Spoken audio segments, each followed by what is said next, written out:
गिर कर भी उठते रहना, कुछ भी हो बस तुम चलते रहना, ठोकरों कब तक तुमको रास्ता रोक पाएगी साथियों, अगर कोशिशों में जान हो तो किस्मत भी पलट जाएगी। हेलो नमस्कार साथियों, आप सभी को टारगेट विद नित्यम के इस चैनल में दिल खोल करके स्वागत है। जैसे में आपको लगातार पता चल रहा है कि टारगेट विद नित्यम चैनल से जीके जीएस का सीरीज दिया जाता है जो सभी परीक्षाओं के लिए उपयोगी है। आप भारत के किसी भी एग्जाम की तैयारी कर रहे हो, बीपीएससी, शिक्षक भर्ती, बिहार पुलिस, बिहार दरोगा, बिहार एसएससी, एसएससी, रेलवे या फिर बैंकिंग एग्जाम, वे तमाम परीक्षाएं जिसमें आपसे जीके जीएस से संबंधित सवाल पूछे जाते हैं, उन सभी परीक्षाओं के लिए वीडियो महत्वपूर्ण होगा। क्योंकि हमारे चैनल से आपको जो भी जीके जीएस के सीरीज दिए जाएंगे वे सभी लूसेंट के प्रीवियस ईयर पर आधारित प्रश्न होते हैं। और आज का जो हम PYQs लेकर आए हैं ये 2025 के लेटेस्ट क्वेश्चंस हैं जो आपको लगातार एग्जाम में पूछ रहे हैं और आगे भी पूछने की संभावना बनती है। पहले आप वीडियो देखिए, अगर आपको वीडियो पसंद आता है तभी वीडियो को लाइक कीजिए, शेयर कीजिए एंड चैनल को सब्सक्राइब कीजिए, अन्यथा जरूरत नहीं है। तो चलिए आपकी ज़्यादा समय की हम बर्बादी नहीं करेंगे। सबसे पहला सवाल से हम आपकी शुरुआत करते हैं।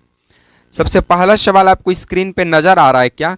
सबसे पहला सवाल आपके समक्ष है। क्या कहता है कि पटना से 1857 की क्रांति का नेतृत्व करने वाले व्यक्ति कौन थे?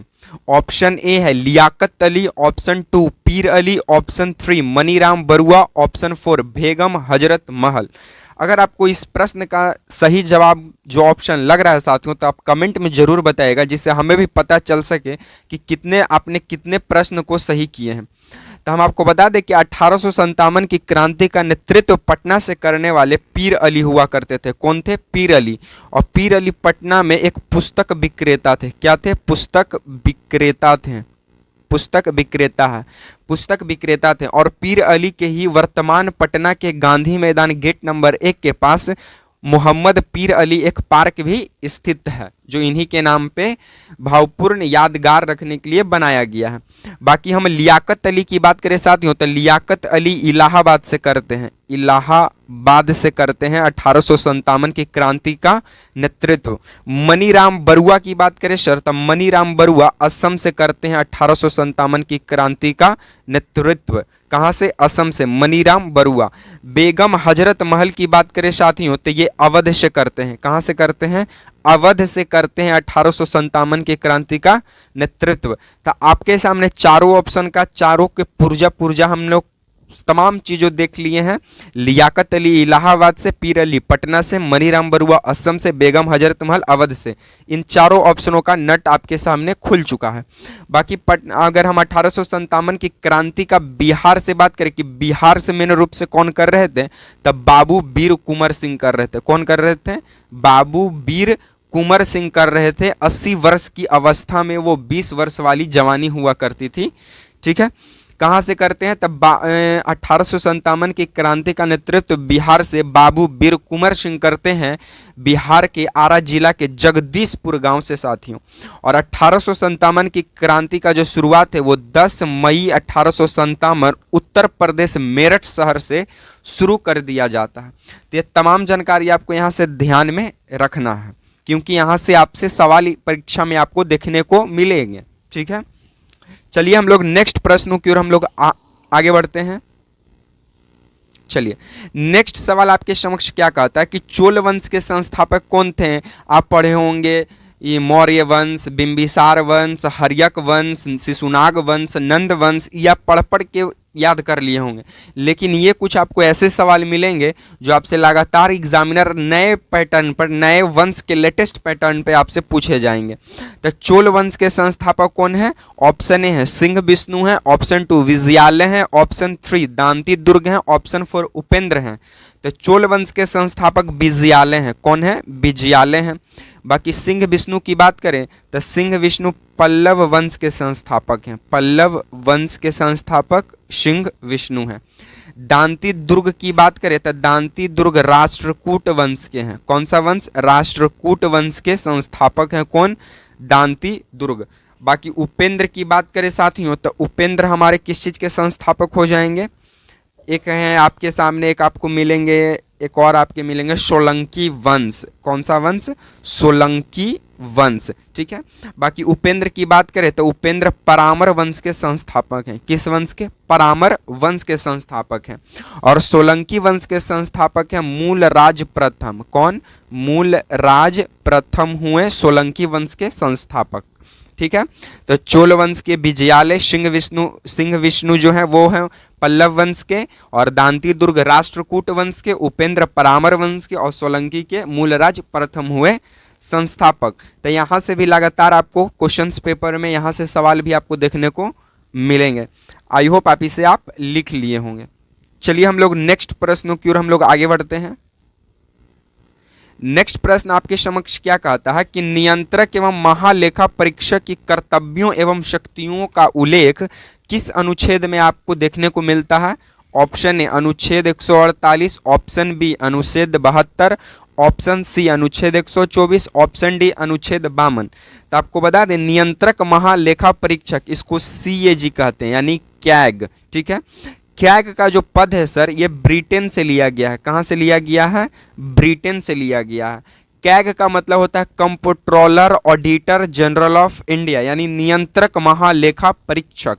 इसके कर्तव्य एवं शक्तियों का उल्लेख की बात करें तो अनुच्छेद 148 में देखने को मिलता है। कैग की अगर हम बात करें सर तो इसको जो कैग का जो नियुक्ति है वो हमारे राष्ट्रपति महोदया द्वारा किया जाता है। किनके द्वारा?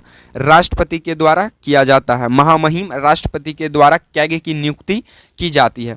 बाकी अगर हम कैग की उम्र की बात करें कि कैग अपने कितने साल के कार्यकाल को कर सकते हैं तो 6 वर्ष या फिर 65 वर्ष, 6 वर्ष या फिर 65 वर्ष तक इनका कार्यकाल होता है। या तो वो 6 वर्ष पूरे कर लें या फिर वो 65 वर्ष पूरे कर ले, दोनों में कोई एक कंडीशन अप्लाई होना चाहिए जो कैग के लिए व्यक्ति हैं।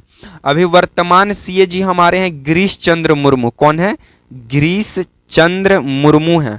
कौन है? गिरीश चंद्र मुर्मू हैं। और हमारे पहले CAG थे कौन? नरहरि राव।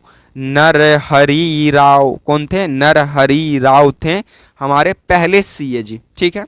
अनुच्छेद 72 की बात करें साथियों तो अनुच्छेद 72 में राष्ट्रपति क्षमा दान कर सकता है। क्या कर सकता है?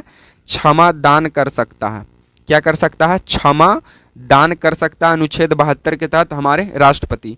अनुच्छेद 124 की बात करें तो अनुच्छेद 124 में हाईकोर्ट का निर्माण और उसके गठन से संबंधित व्यक्त करता है। अनुच्छेद 124 में हाईकोर्ट का गठन से संबंधित उल्लेखों को आपको देखने को मिलेंगे। और अनुच्छेद 52 कहता है कि भारत का एक राष्ट्रपति होगा।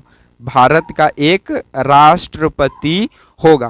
तो ये तमाम जानकारी आपको सर यहाँ से ध्यान में रखने पड़ेंगे और यहाँ से आपको प्रश्न क्वेश्चन पेपर में आपको देखने को मिलेगा।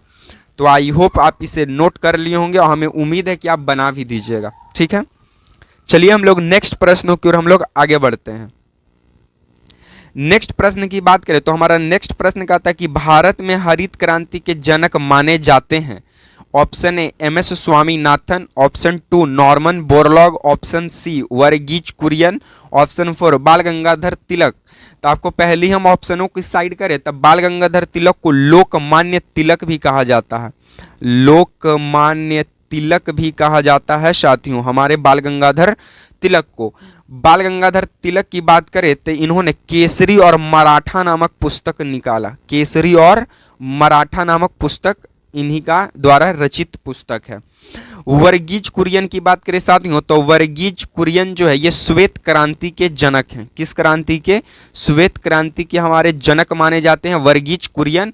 और अभी जो आप अमूल जो देखते हैं, अमूल कंपनी जो अमूल जो है मिल्क का सबसे बड़ी एक प्रोडक्शन कंपनी है अमूल डेयरी, तो वो जो निकलने की जो उसकी शुरुआत है, उस कंपनी की जो स्थापना की शुरुआत है वो एक श्वेत क्रांति से ही उसकी रिलेटेड है। जब भारत में श्वेत क्रांति आई जिसे फ्लड क्रांति के भी नाम से जानते हैं, तब अमूल मिल्क प्रोडक्शन फैक्ट्री की स्थापना किया गया था, जिससे भारत में श्वेत क्रांति का मतलब कि मिल्क का जो है प्रोडक्शन वो ज़्यादा से ज़्यादा अधिक हो।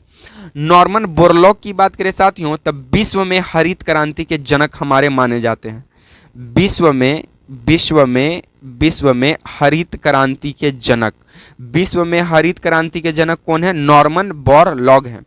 एम.एस. स्वामीनाथन की बात करें साथियों, तब भारत में हरित क्रांति के जनक एम.एस. स्वामीनाथन है। और भारत में हरित क्रांति की शुरुआत जो माना जाता है वो 1966 से माना जाता है। और भारत में हरित क्रांति की सबसे पहला लाभान्वित जो राज्य माना गया वो पंजाब हरियाणा राजस्थान माना गया। पंजाब हरियाणा राजस्थान माना गया साथियों। तो यहाँ से आप प्रमुख क्रांति को भी जनक और किससे वे संबंध व्यक्तित करते हैं, ये आपको प्रश्न को ध्यान में रखना पड़ेगा। आई होप आप इसे भी नोट कर लिए होंगे। चलिए हम लोग नेक्स्ट सवालों की ओर हम लोग आगे बढ़ते हैं। नेक्स्ट आपसे सवाल कहता है कि निम्नलिखित में कौन वीणा वादक व्यक्ति हैं? Option A S Balachandran, option 2 विश्व मोहन भट्ट, ऑप्शन 3 भजन सुपारी, ऑप्शन 4 शिव कुमार शर्मा। तब वीणा वादक हमारे हैं एस बालचंद्रन और विश्व मोहन भट्ट।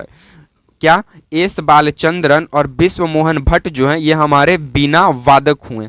भजन सुपारी और शिव कुमार शर्मा की बात करें साथियों तो ये संतूर वादक हैं, यानी संतूर बजाते हैं। तो संतूर वादक कौन हो गए? भजन सुपारी और शिव कुमार शर्मा। बाकी अगर हम लोग सरोद की बात करें साथियों, सरोद तो आपको अलाउद्दीन खान याद रखना है। अलाउद्दीन खान। उसके बाद राजीव तारानाथ। अगर आप लोग डेली करंट अफेयर अगर आप पढ़ते हैं तो उनमें राजीव तारानाथ को सुने होंगे कि हाल ही में इनका देहांत हो गया है। और हमारे तीसरे नंबर के उस्ताद हुए अली अकबर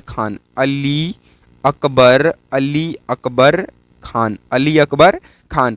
तो सरोद के वादक हुए अलाउद्दीन खान, राजीव तारानाथ और अली अकबर खान। ये सरोद वादक में माहिर व्यक्ति हैं। बाकी अगर हम लोग ये बांसुरी की बात करें साथियों, बांसुरी तो बांसुरी के हो जाएंगे हरिप्रसाद चौरसिया बांसुरी वादक हैं। और एक और आपको ध्यान में रखना पड़ेगा, अगर आपको पता है तो उनका नाम कमेंट बॉक्स में दीजिएगा। उनका नाम हो गया हरिप्रसाद चौरसिया और पन्ना लाल घोष। क्या नाम हुआ? पन्ना लाल घोष। और एक और नाम है जिनका नाम TR से शुरू होता है, TR महालिंगम। ये सभी व्यक्ति बांसुरी में प्रसिद्ध व्यक्ति माने जाते हैं। और तबला के लिए जाकिर हुसैन, शहनाई के लिए कौन हो गए आपके? तो कमेंट बॉक्स में कमेंट कर दीजिएगा, ठीक है। चलिए बाकी साथियों आज को हम वीडियो को यहीं पे समाप्त करेंगे। आपको ये वीडियो कैसा लगा कमेंट में ज़रूर बताइएगा। अगर आपको वीडियो पसंद आए तो वीडियो को लाइक कीजिए, शेयर कीजिए एंड चैनल को सब्सक्राइब करना मत भूलिएगा। इसी तरह के सीरीज के साथ आपसे मिलेंगे नेक्स्ट वीडियो में। तब तक के लिए आप तमाम साथियों को देखने के लिए जय हिंद, वंदे मातरम।